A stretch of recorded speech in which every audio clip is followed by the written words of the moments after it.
On behalf of Governor Andy Beshear and the Justice and Public Safety Cabinet, I want to thank you for all that you do to prepare the children of our Commonwealth for their futures.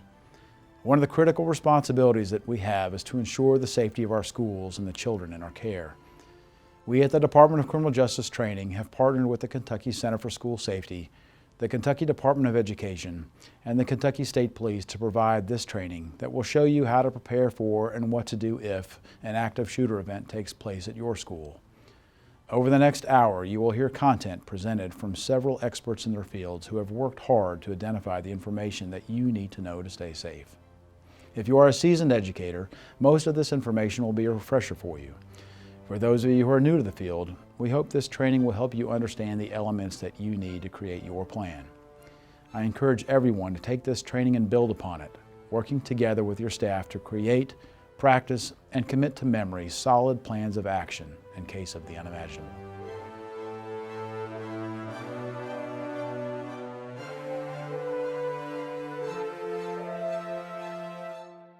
Mandates and procedures come from the passing of the School Safety and Resiliency Act of 2019 and the subsequent passing of Senate Bill 8 in 2020.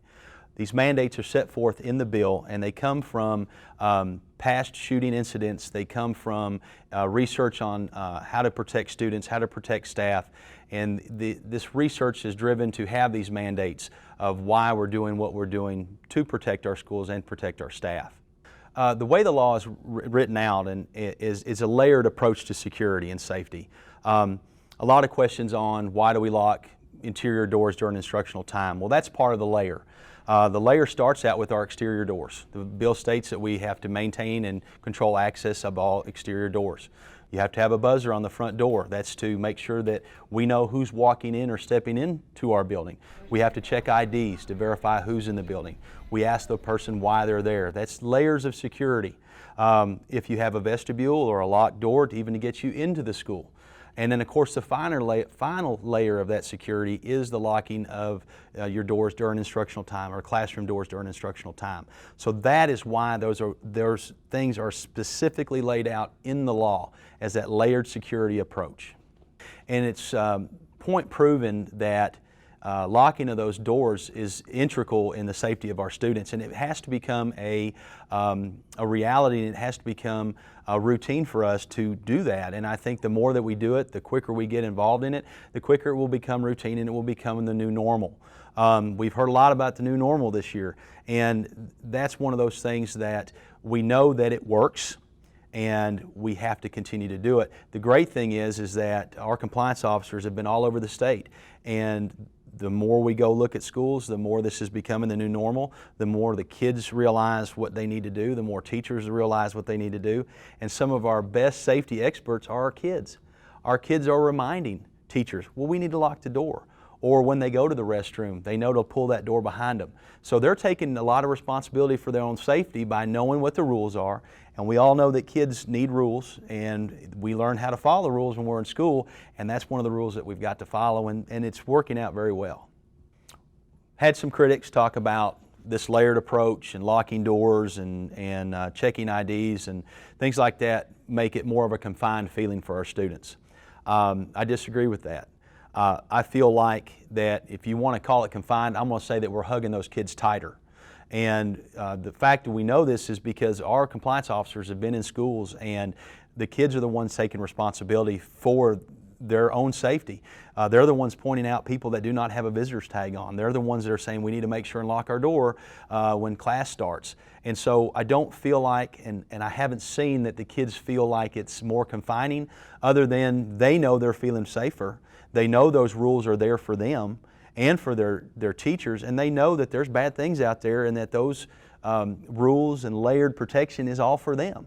So I truly believe that it's less of a confined as otherwise we're just holding our kids tighter. And that's the way that our teachers are doing a fantastic job of relaying that.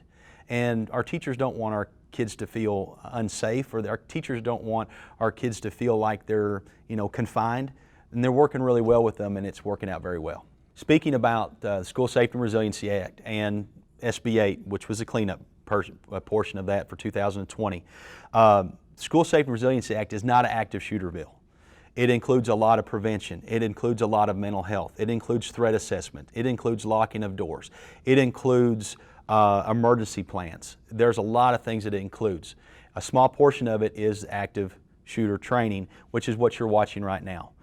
Some of the changes that we've made from last year's video is we've been able to speak to a lot of elementary, middle, and high school, and we've asked a lot of questions about what we missed in the last video, or what we need to add to this video, or what questions did they leave the room with. And this is a 60-minute video. You are not going to learn everything you need to know about active shooter event in 60 minutes. What this video is designed to do is to spark conversation on how you will respond to an active shooter in your building. You're going to see examples that are set forth in our filming of this that will work, but may not work for your particular school. There's over 1,400 schools in the state of Kentucky. That means there's all different types of kids, buildings, teachers. You have to find out what your plan is, and this video should work as a spark to get conversations going.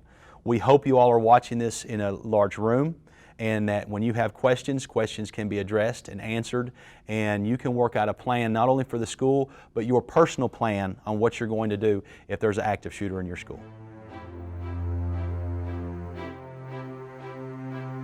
An active shooter situation is an individual who is actively trying to kill or cause physical injury to someone that can, in an incident that contains a large amount of victims and is ongoing when law enforcement arrives.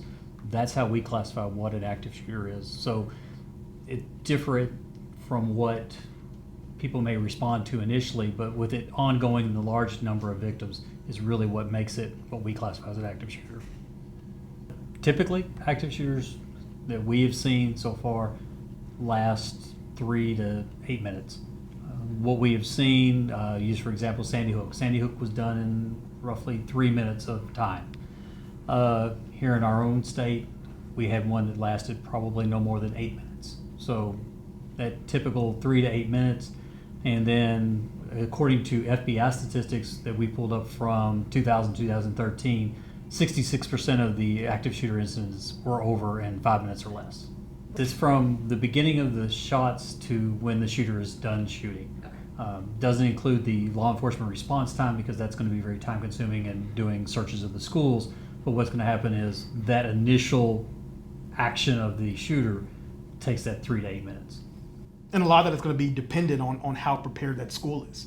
If a school is very prepared, they're locking doors, they have very good lockdown procedures in place, that active shooter situation can last, a very short duration of time based upon being prepared, making sure that all the students are prepared, kind of building a software package where the kids know if something happens, they know exactly how to act and when to act, and that can mitigate whether students are students or if they're victims. What was that? You're going to hear obviously a lot of loud noises. They may be misconstrued as balloons being popped or firecrackers, but we have to be programmed to know if we hear those things that aren't normal to hear throughout the school day, it's better to err on the side of caution and go ahead and get to a lockdown procedure. So you're going to hear things like gunfire. You may hear screaming, especially if this person has a vendetta or they're trying to get back at people. You're going to hear a lot of things that just aren't normal to the school day is what you're going to hear. The actions of the shooter themselves, they're looking for large areas. They're going to look for a spot where they can find the most targets of opportunity for them. What they are looking for is a high casualty count. They are looking for easy access to people. When they're going through things, they want the path of least resistance. They want where they can go to get what they want out of that done. So they're looking for that easiest piece to get to. So. We're pushing, and obviously it's law, but we're pushing on the teachers to lock the doors during periods of instruction. Well, we know based upon data, based upon prior events that's happened, not just in the U.S., but across the world, across the globe, where active shooters are looking, like Brian said, looking for the path of least resistance. We've noticed that if a door is closed, they're not really filling on that door to see if they can make entry. They are looking for easy, highly visible targets to be able to make them victims. So that's one of the things that obviously we're pushing is for teachers to lock the doors during periods of instruction. That way we can go ahead and we can stop this from happening. We can make sure that shooter moves on to the next point, and hopefully they have no victims are to be found and they just leave the premises. Extensive research has shown that locked doors do save lives. In the event of an active shooter situation, the things that we can do prior to an event unfolding really is going to save us time moving forward. We've seen that active shooters are looking for victims, people that are in the open, and rarely do they take the time to try to get into a locked door. What we're really looking for is the additional time to keep people safe until law enforcement arrives. Many of these instances in active shooter situations, they occur very rapidly, and just those small details can save lives. One of the other reasons that we like the doors to be locked, we've talked to teachers who say, I carry a key and I can lock the door. But unfortunately, in a high-stress situation, many of the fine motor skills are lost, and that can be grabbing a specific key, entering it into a key slot, and turning that lock. We don't want to have teachers have to go through this. So as you can imagine, fine motor skills versus major motor skills is what we're looking for. And if you can keep that door locked, you can keep your students safe.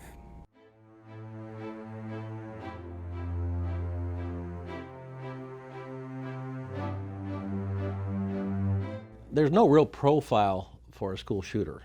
There are some commonalities that we've heard about and has been reported, such as unlocked firearms in the home, kids who have a propensity for violence, kids who have maybe a mental health issue going on, possibly suicidal. We also know that kids sometimes, would-be shooters, would share information long before they actually do this. And these are not random acts of violence. These are well planned. And so for a school teacher to be able to pick it up like that might be a difficult situation, but this is where we need to get parents involved with some of the things that they might be seeing at home as far as those things are concerned. So it's important to understand that. And there's a connection on this whole thing about relationships. We want the teachers and the kids to have a good, working, harmonious relationship. Now, that being said, if a would-be perpetrator would be sharing that information with a peer, we would hope that peer would go to his or her teacher and say, I'm hearing something, or at least get on our tip line that's sponsored by the Homeland Security folks here in our state that will give us a heads up on something that we could possibly avert some kind of shooting like that. One of the things I think this bill has really done is it's opened a lot of folks' eyes to how their school is safe, how the security is involved in security with their school. And we really have to talk about student relationships with staff, because I should be speaking to all the staff at the school right now, not just teachers, not just administrators. And we really have to realize that there are kids out there, and you know this, that don't have a relationship with a teacher, they don't have a relationship with an administrator, they don't have a relationship with a coach, but they may have a relationship with a bus driver, they may have a relationship with a cafeteria worker, they may have a relationship with a custodian, they may have a relationship with an SRO. And all staff need to be empowered to say, if they see something, to say something. And we say that a lot, but if a bus driver picks a kid up every day, that's the first person to lay eyes on that student. And if that student's having a bad day or there's something wrong, that bus driver is going to see that. Once that kid gets off the bus, the next person he goes sees is a lunch lady, or breakfast at the cafeteria. That person serves that kid every day, and if there's something wrong or something needs to happen, that person should be empowered to go talk to the staff, talk to their counselors, talk to their mental health, talk to the principal, and they may be able to have that relationship with that student. And I really want to push that safety and security of our school is our relationships we have with our kids. And I know teachers know that, counselors know that, but all staff needs to know that's the main importance of keeping everyone safe, is having those relationships. One of the most critical things for teachers and administrators and anybody who's on the school grounds on a regular basis in the care of children is having a plan. And we talked about that last year in the video. We can't emphasize that enough. It's that when-then thinking. It's the same thing we teach police officers. And unfortunately, as I said last year, now we got to get into the schools and we got to get our teachers, administrators, we got to work together. We got to collaborate. And that's a term I borrow from teachers. They use it all the time. And we've got to be more effective in that, in terms of saying, hey, here's what we do to handle the most stressful situations that there are in society. And for police officers and teachers alike, being situationally aware is going to be critical. And it's going to be something, a lot of teachers and principals, they do it naturally now with everything that's happened in our world. But I think now more than ever is just having that plan. Coming into the school from different exits and entryways, and knowing, you know, if you're in the lunchroom, if you're on the playground, if you're on the athletic field, knowing those areas very well and knowing that if something happens at that particular point, when you hear those sounds, gunfire, and a lot of people, I can't emphasize enough, and I think if most of the teachers or anybody looks back over the course of our history that this has been happening, people will say, was that balloons? Was that gunfire? Because it's hard for us to truly get in our heads that this is actually happening here. Well, while you're doing that, those are precious seconds. So they happen very quickly, but when you're in that time frame, when the world's crashing down around you and you're seeing things that you never should have seen in the first place, that's going to seem like an eternity. So when we talk about having a plan, it's critical that, you know, for police officers, for teachers, to have that plan in terms of knowing what to do with these students, how to do it, to even think outside the box depending upon the environment that they're in. You know, as far as strongholds in the schools, or picking one point to go to over another, like bathrooms. We know that bathrooms, it's better than standing out in the hallway, but most of these bathrooms are unlocked. They don't have them where they can lock. So if you can pick a classroom over a bathroom, you're much better off. But you got to think ahead. And we know that teachers have mitigated the killings and some of the actions that they've taken in these schools. And in one of the FBI studies, they talked about, they made the comment about active shooting situations, and they talked about the active part of it. And they made a really good statement, and I think it's worth repeating here. You know, the active implies that school administrators and teachers and counselors and whoever may be on that school grounds, it may be civilians and police officers, they can impact the outcome of what happens.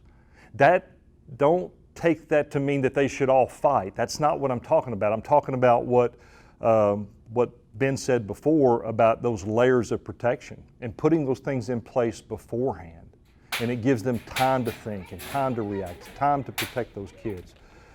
I can't stress it enough. It's situational awareness. It's knowing where you are, you know, anytime, or being aware of where you are. Let me restate that. Being aware of where you are anytime you're in that building, especially in those areas, those common areas where kids are gathering in the morning or the afternoons. We know from studies that a lot of times that's when these shootings occur. And I think that's one of the toughest places to be. So teachers have to be much more proactive, much more deliberate about thinking, hey, if this breaks loose, I'm going to grab as many kids as I can and we're going here. We're getting out of the line of fire. In one school over in Scotland, the killer entered the school through an unlocked door. He had a plan. He even put earmuffs on. You know, and I often think, what would have happened if some teacher who was situationally aware looked out and said, hey, there's somebody walking toward our school with earmuffs on. You know, that's a clue. It's out of the norm. That's what I'm talking about in terms of situationally aware. But so to get back to my point, he gets back inside that these kindergarten students are being escorted to the gym by their teacher. And one of the things they did, they just dropped down. You know, so he starts shooting and they just dropped down. There was no plan because nobody had ever thought, this was back in, I think, 1996, nobody really thought about these things happening in a school. So they just dropped down to the floor. They did what human beings do naturally without any training. That's that orientation behavior. We actually turn toward the threat and we crouch. And you'll see that in explosions and things like that happen out in society. And we almost got to retrain ourselves to move first, get some cover, and ask questions later. And that's more like the animal kingdom. You know, if you ever watched a cat, if something happens, you see a cat that's scared, that cat jumps first, runs, and then you'll see him peek back around. That's, you know, that's the world's perfect predator there. But human beings were not hardwired like that. So we got to teach ourselves to act differently under these circumstances.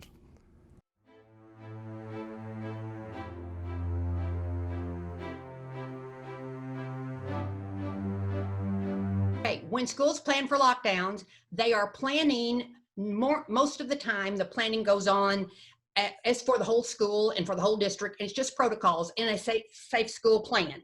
And what we want to talk about today is individual plans in classrooms. It's how you introduce this. It's what little lesson you use, and how do you lessen the anxiety with the students and the staff so that it doesn't have to be anything except knowledge and learning. And then once we know how to do it, it doesn't have to be something that's very high anxiety or stress worthy. Now, there are 4 things. Okay, the first one is age appropriate. Okay, if you've been teaching kindergarten for a lot of years and then you go to the 4th grade, maybe you need to think about how you're going to talk to the students in 4th grade, because that's going to be a little different age appropriate level, developmental level. The next thing is disabilities. Sometimes in your classrooms, you're going to have some mobility disabilities or functional disabilities. And it may be that you are teaching where you have them part of the day and you don't other parts of the day. So maybe you've only had a drill when you didn't have that child in your class. Plan for those possibilities and make sure that your child knows that if they come in your class, they know what to do. Okay, next is second language, okay? If this is if English is the child's second language, but they're pretty good, make sure that the parents know in their home language and that what to do or how to talk to their students to help the students realize it's just safety. It's just something that we do to get into the habit to know what to do if something happens, okay? The last one, there's just 4 of these, and the last one is students or staff that have experienced trauma or high anxiety. And we kind of already know them. We've met our kiddos beginning of school, and we might not know everything behind the scenes, but we know enough about our students that we know to watch for certain things. But we can also do a few things when we introduce the safety practices, that will just kind of lessen it for everyone. But afterwards, if we see that there's a problem with any one student, maybe they need a little extra help, make sure that we get them that extra help, okay? So those are the things that we need to consider when we're looking at a plan for a classroom. I'd like to kind of go through a mock with you just a little bit, just so that you can see the sample of what I would say to kindergarten or 1st grade, okay? First of all, before I get there though, parents need to be informed. Parents don't have to be informed on the day, but they need to know that this is going on at your school, that it is the law, and that even the National Association of School Psychologists say that with practice, we'll get skill. Appropriate practice gives you skill and knowledge that doesn't have to heighten anxiety. It just doesn't have to do that, but you just have to do the practice. So if you put the right things in this note, and we're gonna have some samples for that.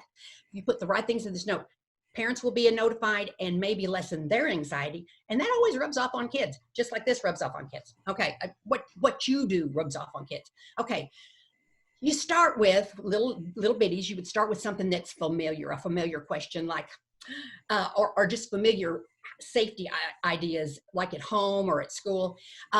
When you walk across the street, do we hold mommy's hand sometimes? Because that's a safety thing we do. Okay, when do you feel safe, boys and girls? Do you feel safe with mommy, maybe at home? Do you feel safe with daddy at the store? Do you feel safe at school with your teacher? Okay, very good. All right, what makes you feel safe? Because you know that these adults that love and care for you want you to have fun and an exciting time and to always feel safe. So we're going to have to follow some directions. Now, we follow directions in school all the time. So this is just a different kind of a direction we're going to follow, but it's not going to be hard and it's going to be easy to do. Have any of you ever stood up beside your desk and gotten a line? I think you have. Let's see if we can do that really quietly. Okay, so we're going to get up in a line, stand beside our desk, push our chair in. Oh, Keisha, you did such a good job. Boys and girls, could you see how well Keisha did standing next to her desk quietly? She even has her hands folded. Look at there. She's ready for the next instruction I'm going to give. Okay, sometimes, let's sit back down. Sometimes we might have to just be really quiet and still. Can you be quiet and still? Yay, we're quiet and still. Sometimes we might even have to turn the light out. I'm going to go over there. Stay quiet and still. Jamal. Boys and girls, look at Jamal. He's quiet. He's still. He even has his hands folded in front of him. I am so proud of Jamal. He's doing such a great job. Boys and girls, he's doing a great job because we're practicing safety today and he's listening, got those ears open. I see everybody else does too. I'm very proud of you. Now, we might have somebody who cares about us, like the principal or another caring adult, say over the loudspeaker. We know what that is, that loudspeaker. They might say, lockdown drill or lockdown practice. Okay. When they say that, a drill or a practice is like play acting, okay? And we're just going to play act through this. We're going to pretend to do what we need to do to get used to doing this safety practice. All right. When they say that, we're going to get still and quiet. You're so good at that. And then we're going to turn the lights out. And then I have another job. I'm going to close the window blinds, okay? But you're still going to be still and quiet. And then we're all going to get up together and quietly, as quiet as a quiet mouse, we're going to go back to the room where we see that star right here. We're going to have a star, and it's a designated area. That's a hard word. We'll talk about that later. It's a place we're going to be safe. We're going to feel safe when we're in that spot. We're going to go back to that spot. Emily Ann, would you please come and hold my hand? You need to always be right next to me during these safety practices. That's part of your plan. So every time we get ready to go with our plan and go back because we've heard lockdown practice, Emily Ann will stand right by me. And everybody understand? Okay, great. So let's go back there. Quiet, quiet, quiet. Quick, quick, quick. Oh, you did so good. Sit still. Ooh, that was great. Okay, Sue Lynn, you did such a great job. I'm going to let you be the caring adult. You're going to say lockdown when we get back to our seat. Let's go get back to our seat. I'm going to say, okay, we're going to do math. 1, 2, 3, 4, 5. Sue Lynn, lockdown. She says lockdown drill. We're going to practice 2 or 3 times. When we get through practicing so very much, so very well, then we're going to get back to our seats and we're going to do something called grounding techniques. The grounding techniques are going to be like, we're going to hug ourselves for doing a great job. We're going to count to 5, touching our fingers, bring us back to reality, back from the practice. And then afterwards, I'm going to say, boys and girls, I feel so good we practice safety. Do you? And open it up for questions and discussion. After we've discussed a little, then I'm going to tell them they were so good. And they're all going to wear a safety star home. And when they wear the safety star home, which if you notice represents that other star. Okay, Mama can know this is the day they practice. This is the day I talk to them. And when I give them that mama note, I'll make sure that they have seen this so they know to look for this. So what we've done is we connected the mamas or the guardians or grandmas with the school on safety. And it's been a practice and we've been excited about it. After that, we all take a deep breath and we say, hip, hip, hooray, hip, hip, hooray. We practice safety today. Now we're finished, but a teacher watches for whether or not a boy or girl or another adult in the room is acting a little different. Not eye contact's not quite as good. And if they need a little extra special help, you can take them aside or you can get guidance help. Okay, I was never mentioned active shooter. Yeah, right. Unless it's not necessary unless a child brings it up. And if so, Right. then I take them aside. I won't even continue to talk about that in a group. I don't see any need in it. I'll just say, Yeah.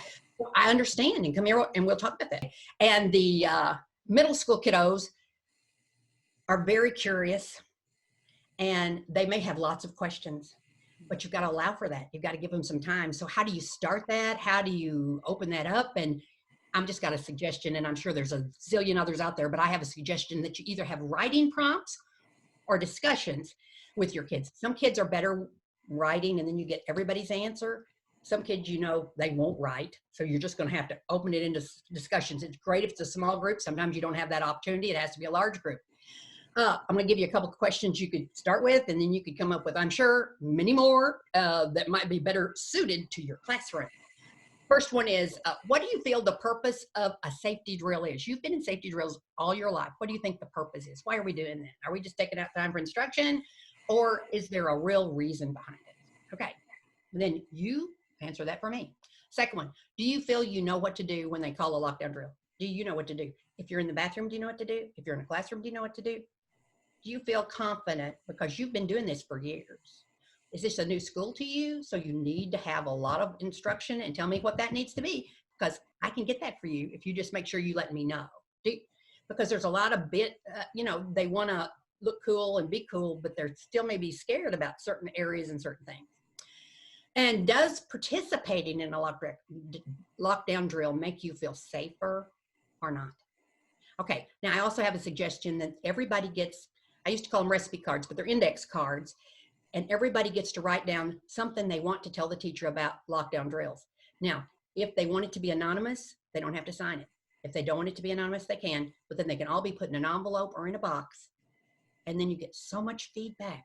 And then there's so many answers to questions or things I never thought of. Kids are so much more, they're so smart. Why not let them teach you what to tell them? And every class will have different types of questions. I also say high school and middle school. Now, those questions will work in high school also. High school and middle school will both, they both are so smart that they need to be, if you can, put some high school student and some parent on a safety team.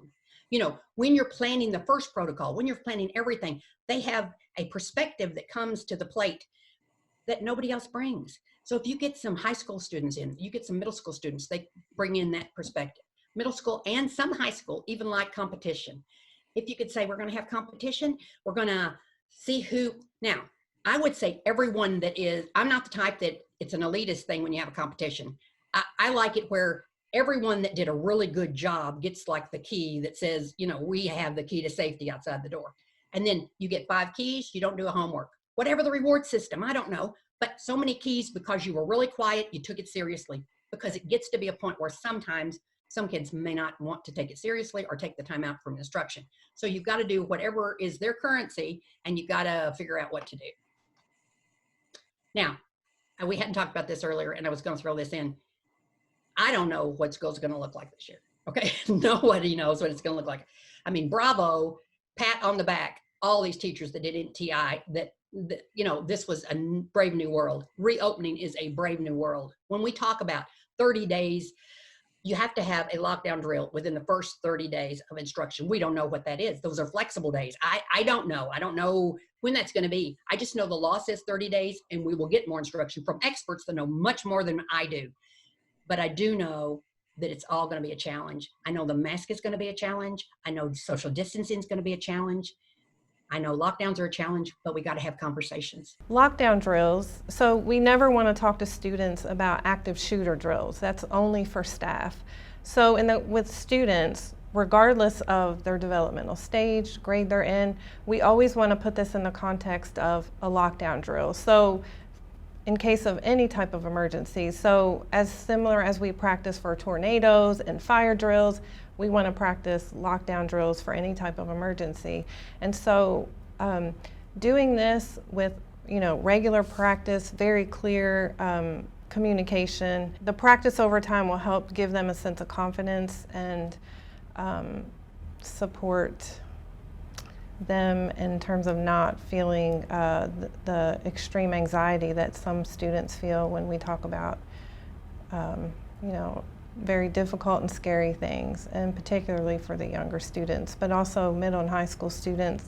Based on their experience, the communities they live in, these things can, be very scary and induce some traumatic stress. So I think it's really important that we make sure that we are talking with the students in terms of we're practicing for emergencies. And I think also, regardless of age, regardless of grade, that, you know, the teacher is always communicating their job is to help keep the students safe.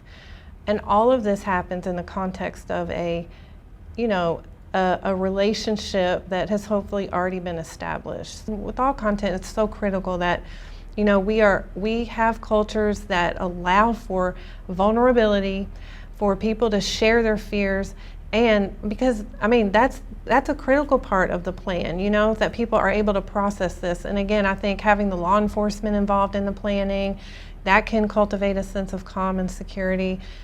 And absolutely having the mental health professionals, the counselors, you know, involved in the process is going to be really key.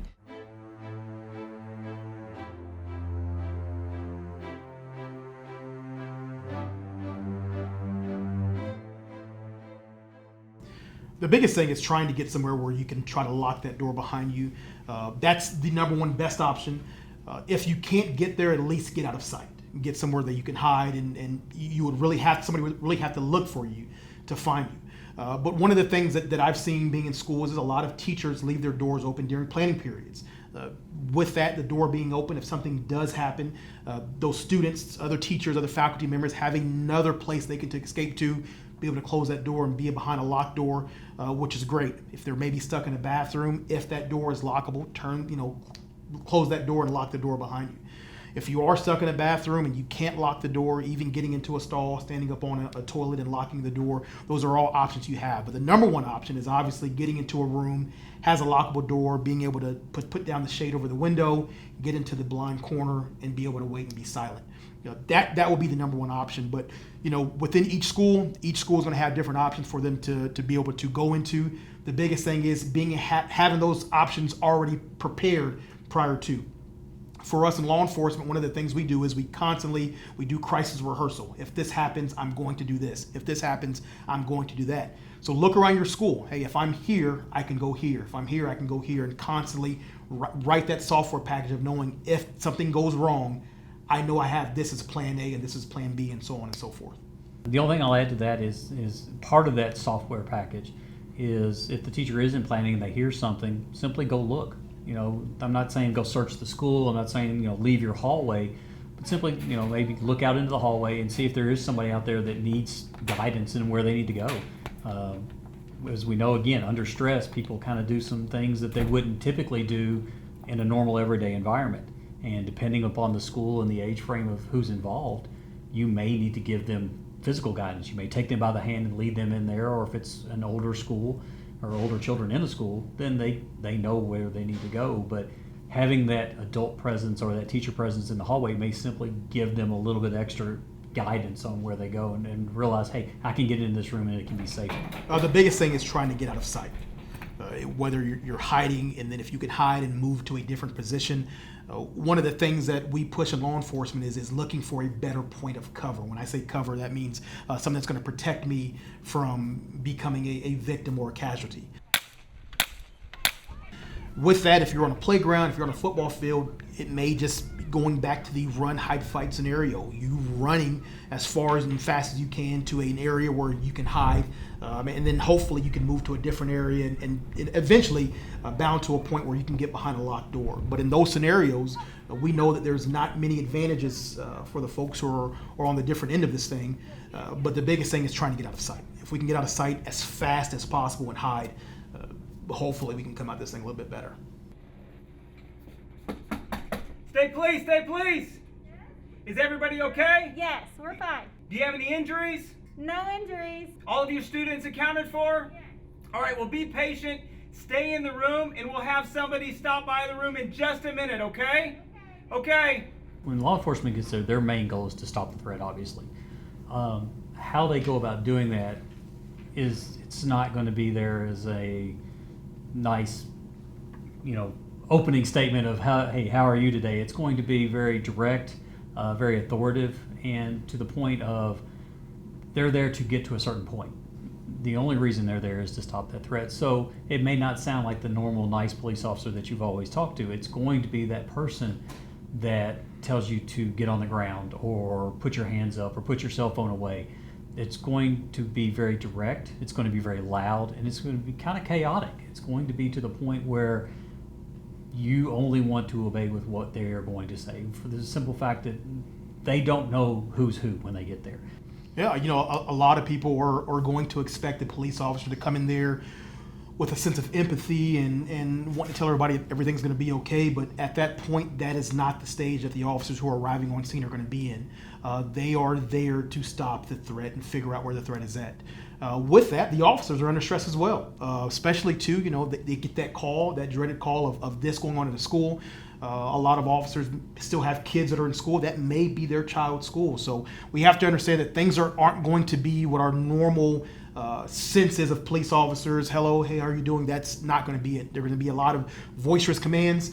Some people may feel like they're being talked to as if they're the suspect, and that's just not the case. We're strictly trying to gain compliance figure out what is going on, and then once we figure that out, we'll get to the empathy mode. But for that certain point, it's not going to be very friendly. It's there to get business done.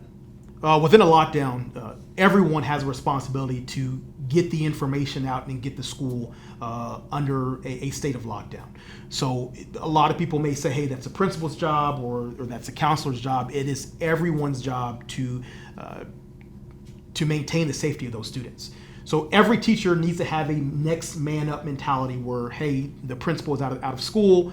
I know for a fact that I can do it. I know the entire process, and that needs to be school body wide. I mean, every person is a school, and not just our teachers, our custodians, whoever's in the school as an adult, and that may be something that we can drive down to some of our more responsible students. Hey, we know how to get into lockdown if something happens. We're not waiting for one person to come in and to bless this thing off. We can get the school under lockdown and stop this from happening.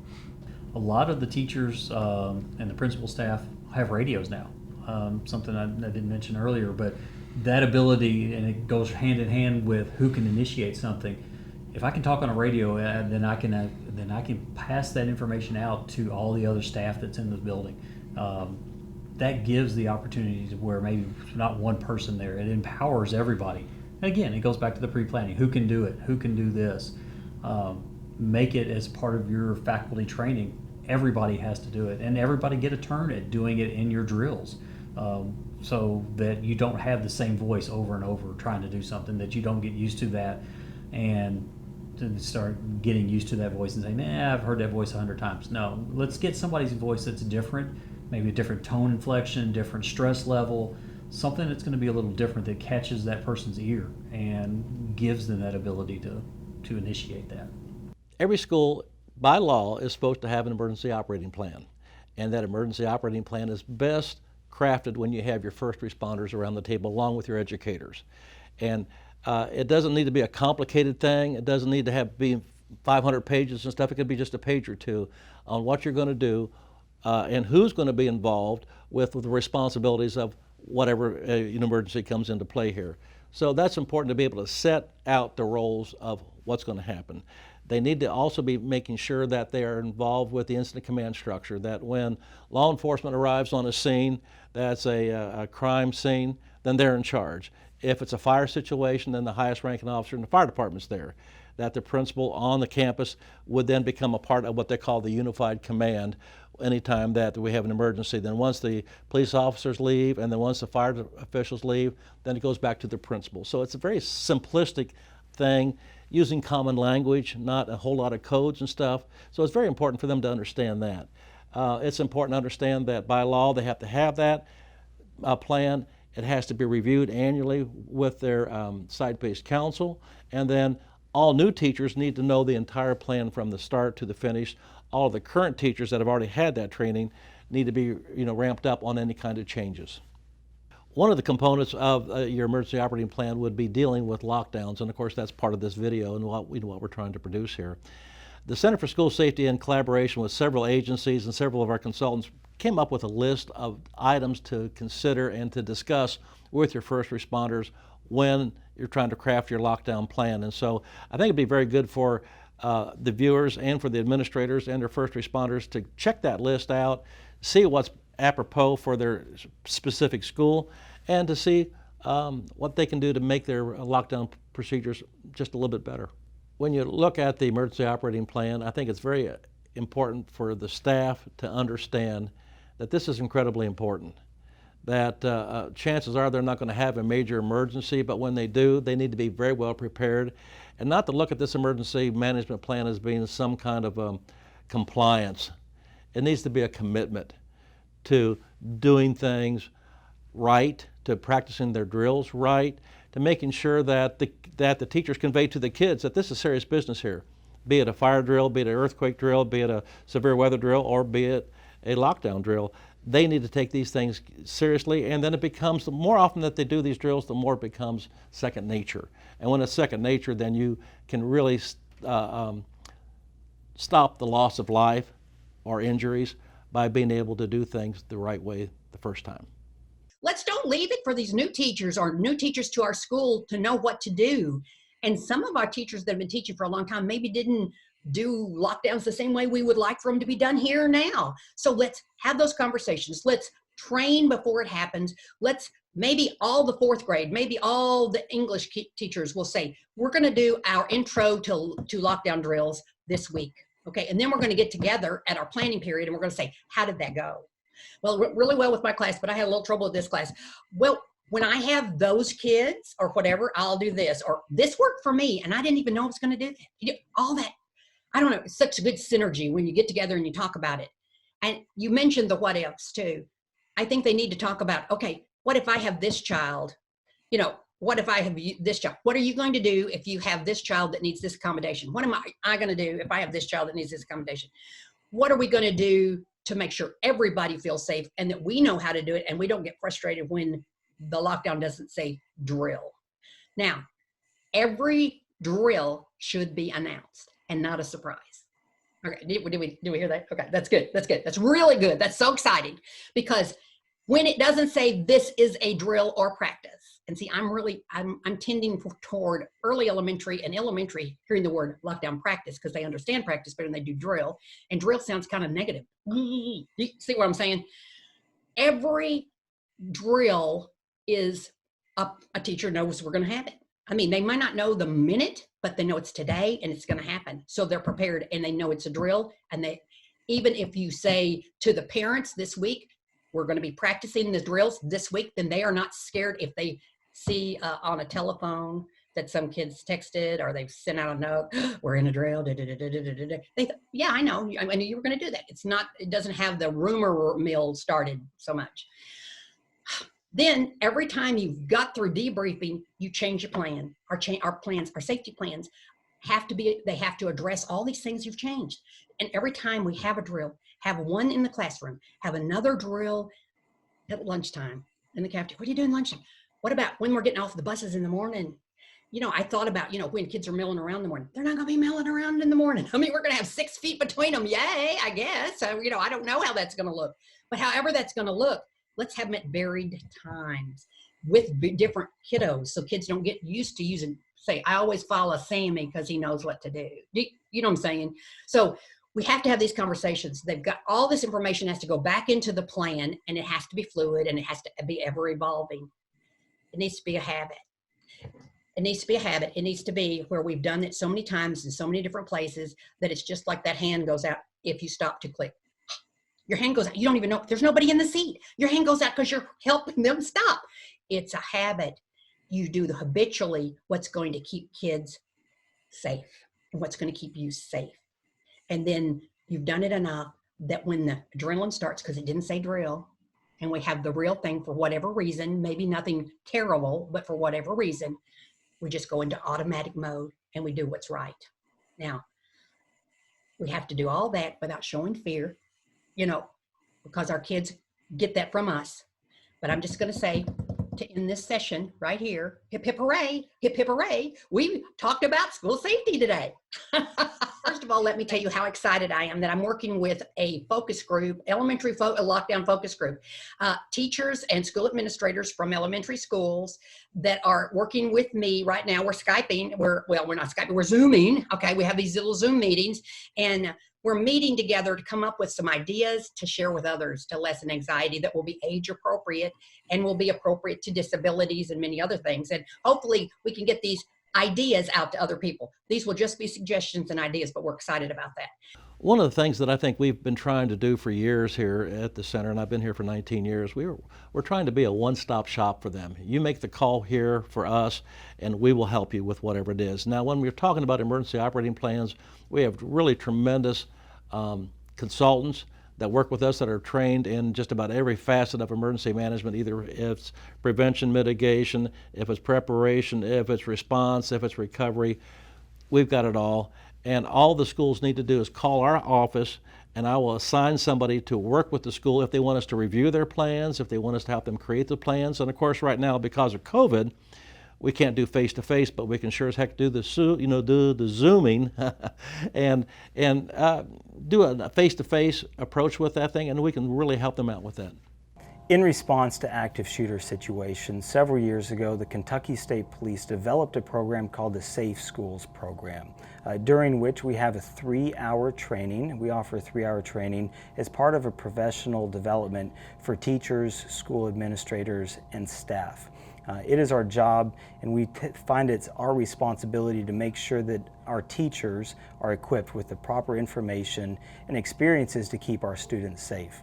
You know, oftentimes we look at it and we sit back and we don't rise to the level of our expectations. Unfortunately, we fall to the level of our training. And with that in mind, we've developed a very a situation-based approach. We have a PowerPoint presentation that talks about the history of active shooter incidents and how to survive those. We don't just stop there though. We move on and we actually put people through situational based learning. We put them in classrooms in situations that they may face in an active shooter incident so that they can have the best chance of surviving and keeping our students safe moving forward. We want to put people in a real world type situation in their school. You can sit back and say, you know, in a stressful environment or if an active shooter situation occurs, here's what we are going to do. But until you actually walk through the steps in your own school, develop your own plan on how you will respond if something was to happen, that's where we see the value in this training. It's not something you go to a conference and we just talk about. It's something where you may be in your own classroom whenever something ends up happening, and so you can understand where the exits are, different problems that may arise, different escape routes. Can you use your windows? How do your doors lock? Do they actually have do you have to use a key, or does it have some other locking mechanism, so that you understand at your school and in your classroom the best way for you to survive? So when you're thinking about this plan that I'm talking about, I'm not talking about some elaborate plan that you got to put together, you got to write it down, you got to go from A to Z in chronological order, or anything that difficult. Actually, it's pretty simple. You know, and again, I go back to the analogy when we train cops. That's what I do. We try to teach them, number one, to be situationally aware, and that's just up and alert. It's not hyper vigilant, expecting something to happen horrible all the time. It's just being aware, looking for the changes in the environment. You know, teachers, when they walk into a school, and you heard me talk about this last year, I'll say it again because I think it's important, they see what the norm looks like. It's just like when you go to Walmart, or you go to the mall, or you go to the movie theater, there's an ebb and there's a flow of human beings. And there's certain things they're doing, there's certain things they're not doing, and most human beings are pretty good at picking up on the changes. So what I'm talking about, when you come to school, there's a baseline behavior in students and teachers. But for teachers, the first part of the plan is to trust your instincts. When you just to be, oh, you know what, when I see something that's out of place, I'm going to be deliberate about paying attention to it. I'm going to be inquisitive. I'm going to ask questions.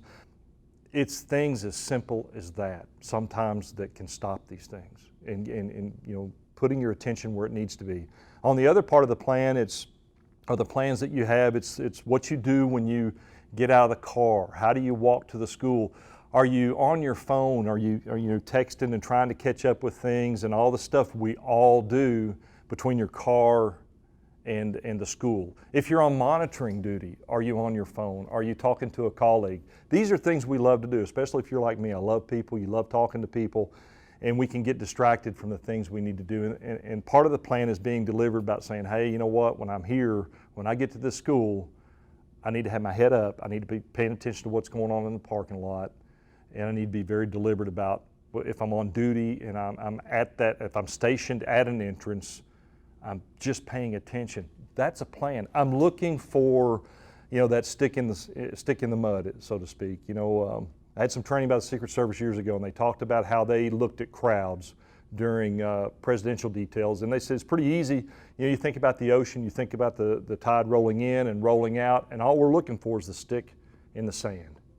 And most people, if they understand that, they've got to hone in onto that, pay attention to it, take action. The other parts of making a plan is that when-then thinking. If I'm in the classroom and crisis rehearsal, if you will, we teach officers, if I'm in the classroom and I think about it from time to time, hey, if I heard gunshots right now, what would I do? Right now, I'm in class and I'm teaching, well, we've trained you what to do. Shut that door, get those kids in a corner, everybody's quiet, you pull that shade, and you wait for help. But that's a plan, as simple as it is, as simple as it sounds.